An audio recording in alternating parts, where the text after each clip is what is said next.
We followed the mystery religion from Babylon through Egypt and seen the struggle between good and evil as it threatened to contaminate God's chosen people in Israel.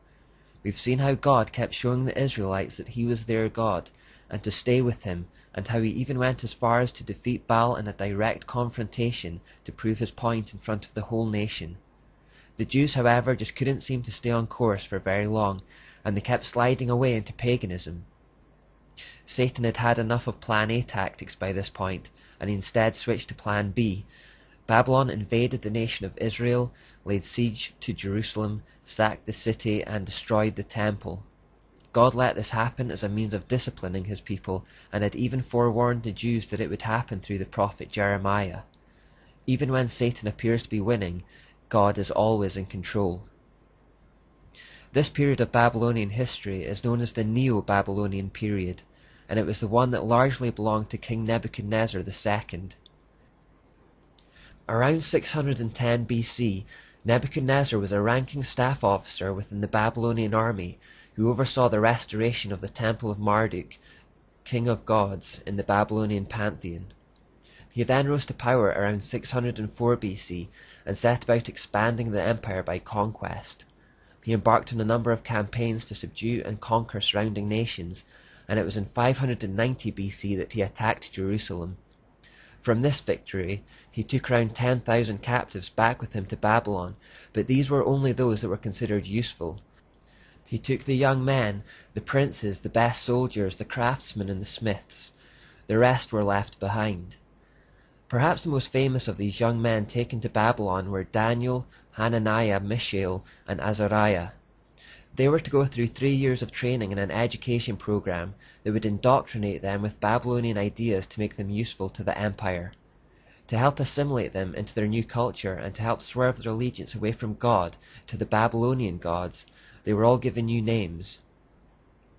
The name Daniel, which means God is my judge, became Belshazzar, which means Bel or Baal, protect his life. Hananiah, which means the Lord shows grace, became Shadrach, which means under the command of Aku.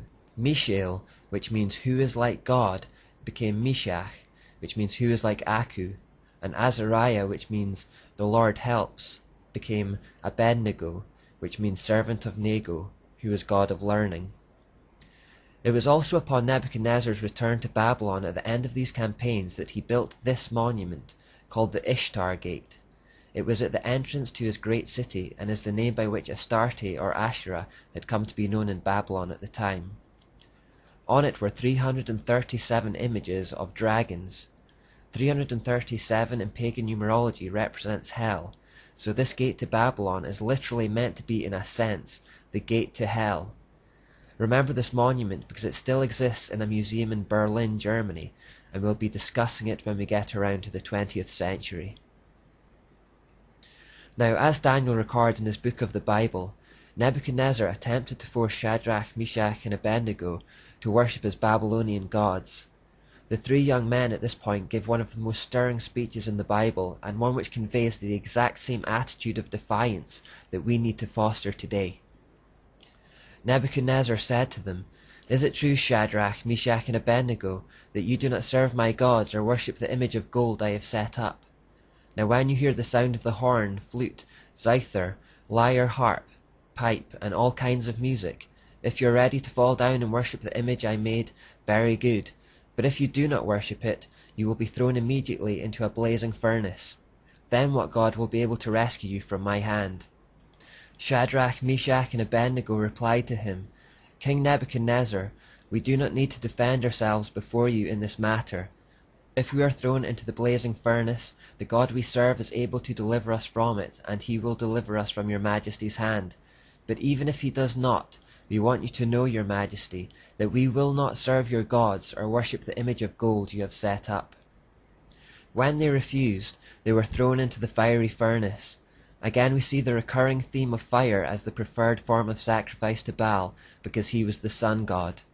However, while in the furnace, they are met by someone who is generally accepted to be a pre-incarnate Jesus, and they come out unharmed.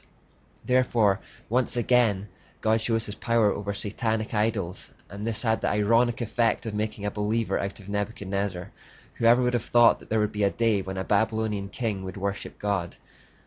The key event for us, however, as we continue our journey through this time, is Nebuchadnezzar's prophetic dream and Daniel's interpretation of it in chapter 2.